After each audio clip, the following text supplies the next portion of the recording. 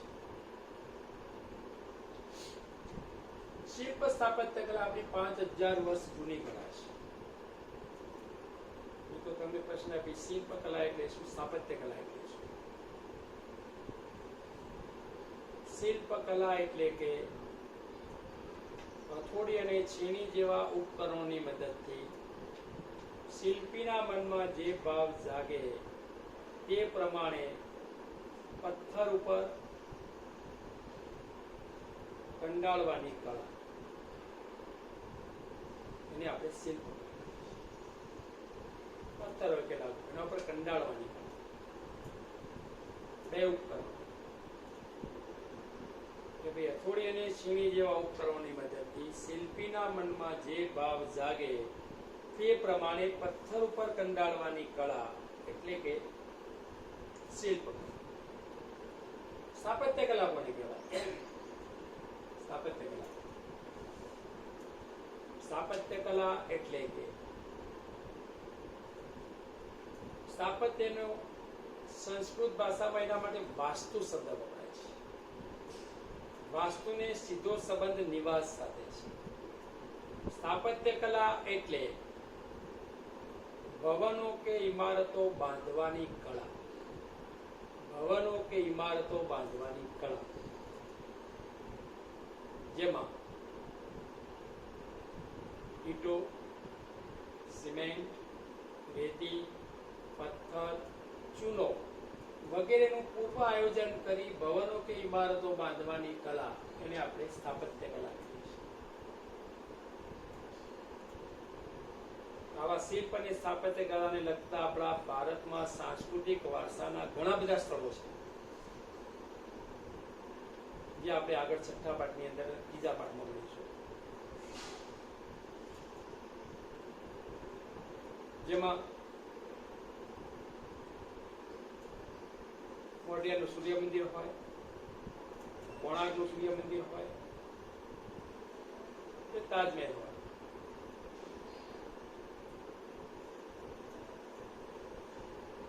આજે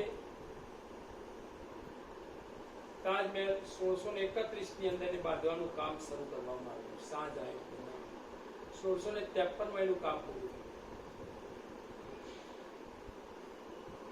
આ બધા સ્થાપત્યો છે, શિલ્પ કલા કે સ્થાપત્ય કલા. પ્રાચીન મંદિરો તમે જુઓ, ખજુરાહો મંદિરો મધ્યપ્રદેશની અંદર, બુંદેલખંડના ચંદેલ રાજવીઓ બનાવેલા હતા મંદિરો મધ્યપ્રદેશની અંદર. એ મંદિર સ્થાપત્ય. ગુફાઓ જો અજંતા, એલોરા, એલિફન્ટાની ગુફાઓ. દરવાજાની અંદર આપણે જોઈએ કે ભાઈ ફતેહપુર સિકરી શહેર બાદશાહ અકબરે વસાવી. સલીમ ચિશ્તી, ઉત્તર પ્રદેશના સુફી સંત સલીમ ચિશ્તીની યાદમાં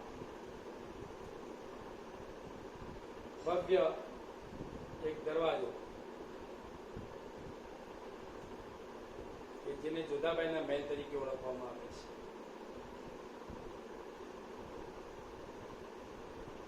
અસંખ્ય દેવદેવીઓની પ્રતિમાઓ, દેવદેવીની મૂર્તિઓ, માનવ શિલ્પો, પશુઓ, રમકડા, દાઢીવાળા પુરુષનું શિલ્પ, નતરકીની પ્રતિમા, મૌર્ય યુગની ઊંધા કમળની આકૃતિ ઉપર સિંહ કે વૃષભનું શિલ્પ, ભગવાન બુદ્ધની પ્રજ્ઞામ પરિતા, સારનાથના ધર્મચક્રવાળી પ્રતિમા, બધું જ્યારે આપણે જોઈએ છીએ ત્યારે આપણને આપણા સાંસ્કૃતિક વારસાની યાદ તાજી થાય છે. આપણને આપણા દેશના સાંસ્કૃતિક વારસા અંગે ગૌરવ અનુભવાય છે. મિત્રો, 5000 ઐતિહાસિક સ્મારકો કે જેની આજે જાળવણી કરવાનું કામ, એનું જતન કરવાનું કામ આજે ભારતીય પુરાતત્વ ખાતું કરે છે.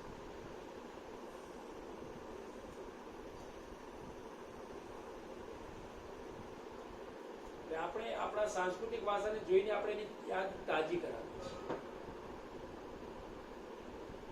છે કે ભાઈ તાજમહેલ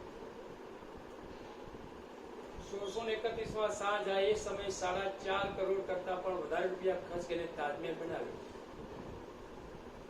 જ્યારે આપણે ઔદ્યોગિક ક્ષેત્રે વિકાસ સાધ્યો, તાજમહેલની આજુબાજુ મથુરા રિફાઇનરીની ફેક્ટરીઓનો ધુમાડો, પ્રદૂષણ એ તાજમહેલ ઉપર છવાતું. પરિણામે તાજમહેલના સંગેમરમરના શ્વેત પથ્થરો પીળા પડી ગયા. સરકારના ધ્યાન ઉપર આવી કે ભાઈ આપણી અજાયબી નાશ પામશે. સરકારે તાત્કાલિક ઉદ્યોગોને બંધ કરવાના પગલા લીધા અને ફરીથી તાજમહેલના પથ્થરોને ઘસાવવામાં આવ્યા અને ફરીથી ચમક પાછી મેળવવામાં આવી. જો આ પગલું સરકારે ભર્યું ના હોત તો આપણી અજાયબી નાશ પામે. તો આપણને આપણા સાંસ્કૃતિક વારસાની યાદ તાજી આવા સ્થાપત્યો જોઈએ, મંદિર સ્થાપત્ય હોય કે ગુફા સ્થાપત્ય હોય, તો એ આપણે જોઈએ તો આપણને ખબર પડે છે. સ્વાતંત્ર્ય સંગ્રામના ઐતિહાસિક સ્થળો, સાબરમતી આશ્રમ, જ્યાંથી ગાંધીજી દાંડી કૂચ કરી સાબરમતી આશ્રમથી દાંડીના દરિયા કિનારા સુધી કૂચ લઈને ગયા. દાંડી, બારડોલી, વર્ધા, શાંતિનિકેતન, દિલ્હી, આ બધા સ્થળો પણ આપણે જોઈએ કે આપણા સાંસ્કૃતિક વારસાના સ્થળો છે. એ પ્રમાણે ભાષા, લિપિ, અંકો, શૂન્યની શોધ, ગણિત, લોખંડ, ખગોળ, જ્યોતિષ, આ બધાનો આપણે જોઈએ કે એની અંદર પંચાંગ, આ બધા આપણા સાંસ્કૃતિક વારસાના યાદ તાજી પામે છે. તો આપણને મળેલો આપણો ભવ્ય વારસો, એના બે પ્રકારો આપણે જોયા: પ્રાકૃતિક વારસો અને સાંસ્કૃતિક વારસો. પ્રાકૃતિક વારસો એટલે કે કુદરત સર્જિત વારસો, સાંસ્કૃતિક વારસો એટલે કે માનવ સર્જિત વારસો, જેમાં માનવીએ પોતાની બુદ્ધિ, શક્તિ, આવડત અને કલા કૌશલ્ય દ્વારા જે કંઈ મેળવ્યું તે સર્જ્યું, એને આપણે સાંસ્કૃતિક વારસો કહીએ છીએ.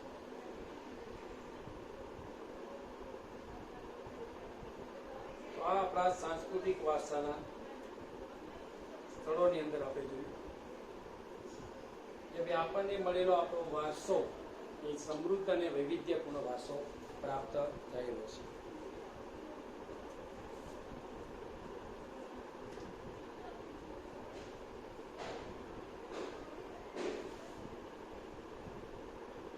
જેમાં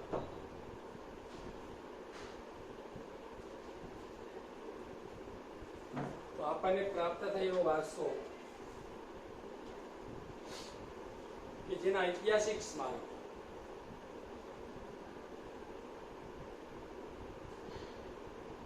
જેનું મૂલ્ય અનેરું છે.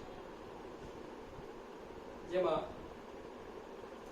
હવે આપણે ગુજરાતનો સાંસ્કૃતિક વારસો બનાવવાનો છે કે ગુજરાત પણ સાંસ્કૃતિક વારસાની અંદર બાકાત નથી. ગુજરાતની અંદર પણ તમે જુઓ, રંગપુર, લીંબડી તાલુકો, સુરેન્દ્રનગર જિલ્લો, કચ્છમાં ધોળાવીરા કે જે ભારતીય પુરાતત્વ ખાતાને ઉત્કલન કરતા એક સ્થળ પ્રકાશિતમાં આવેલું ધોળાવીરા, રોજડી, શ્રીનાથગઢ, વડનગરનું કીર્તિ તોરણ, જુનાગઢમાં આવેલો સમ્રાટ અશોકનો શિલાલેખ, મોઢેરાનું સૂર્ય મંદિર, સોલંકી યુગના રાજવી ભીમદેવ પ્રથમના સમયની અંદર એનું નિર્માણ થયું. એ મંદિરની વિશેષતા હતી કે સૂર્યનું પહેલું કિરણ મંદિરના ગર્ભગૃહની મધ્યમાં એક મુગટ હતો, તો મુગટની મધ્યમાં એક મણિ હતું, એના ઉપર આ સૂર્યનું પહેલું કિરણ હતું અને આખું મંદિર પ્રકાશથી ઝળહળી ઉઠતું. મોઢેરાના સૂર્ય મંદિરની બાજુમાં એક વિશાળ જળકુંડ આવેલો છે અને જળકુંડની ફરતે બીજા 108 મંદિરો આવેલા છે. સૂર્યદેવને સમર્પિત 12 જેટલી પ્રતિમાઓ અંકિત કરવામાં આવેલી છે. એનું નકશીકામ ઈરાની શૈલીમાં કરવામાં આવેલું છે. ઈરાની શૈલી. મિત્રો આપણે પરીક્ષાની અંદર એ પ્રમાણે પ્રશ્નો પણ પૂછાય છે. ગયા વર્ષે બોર્ડની પરીક્ષામાં પ્રશ્ન એ પ્રમાણે હતો કે કયું મંદિર છે ગુજરાતનું કે જેનું સ્થાપત્ય ઈરાની શૈલીમાં થયેલું છે, એના વિશે નોંધ લો. મેં પણ વડિયાનું સૂર્ય મંદિર આવે એ જ પ્રમાણે ચાંપાનેરનો દરવાજો કિલ્લો, સિદ્ધપુરનો રુદ્રવાડ, વિરમગામનું મુનસર તળાવ, અમદાવાદમાં જામા મસ્જિદ, ઝુલતા મિનારા, સીદી સૈયદની જાળી, અઠેસિંહના દેરા, પાટણનું સહસ્ત્રલિંગ તળાવ અને રાણકી વાવ, વડોદરાનો રાજમહેલ, જુનાગઢની અંદર મોહમ્મદ ખાનનો મકબરો, નવસારીમાં પારસી અગિયારી. આ બધા સાંસ્કૃતિક અને ધાર્મિક મહત્વ ધરાવતા સ્થળો છે. આ બધા સ્થળો આપણે ઐતિહાસિક સ્મારક તરીકે ઘોષિત કરવામાં આવ્યા છે. વિવિધ પ્રકારના આપણા ગુજરાતના જે સાંસ્કૃતિક વારસાના સ્થળો છે, તો આપણું ગુજરાત પણ એમાં બાકાત નથી. ગુજરાતે પણ આજે દેશ અને દુનિયાની અંદર નામના પ્રાપ્ત કરી છે સાંસ્કૃતિક વારસાના સ્થળો તરીકે.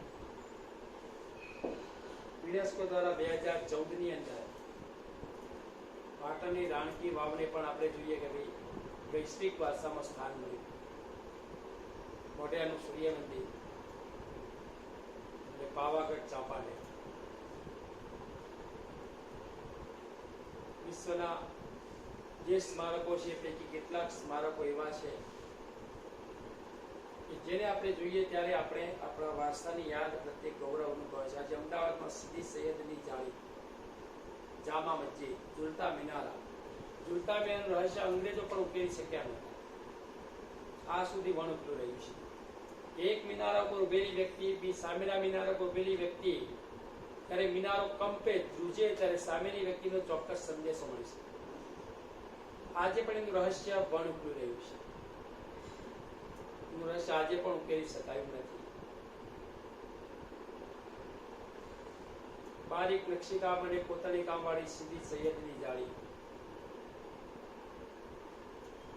અઠેસિંહના જૈન દેરાસરો, કાંકરિયા, નગીનાવાડી, સરખેજનો રોજો, રાણી સિપ્પીની મસ્જિદ આપણા અમદાવાદના સ્થાન કે જે આજે સાંસ્કૃતિક વારસા તરીકે સ્થાન પામેલા છે. વડનગરનું કીર્તિ તોરણ, વડનગરની અંદર કીર્તિ તોરણ, સિદ્ધપુરનો રુદ્રમાર્ગ, બિંદુ સરોવર. આ બધા સ્થાપત્યો આપણે જોઈએ કે ભાઈ આપણા ગુજરાતના સાંસ્કૃતિક વારસાના અંગ તરીકે એ મહત્વની ભૂમિકા આજે પ્રાપ્ત કરી છે. કેટલાક મંદિરોની અંદર આપણે જોઈએ કે ભાઈ આપણા ગુજરાતની અંદર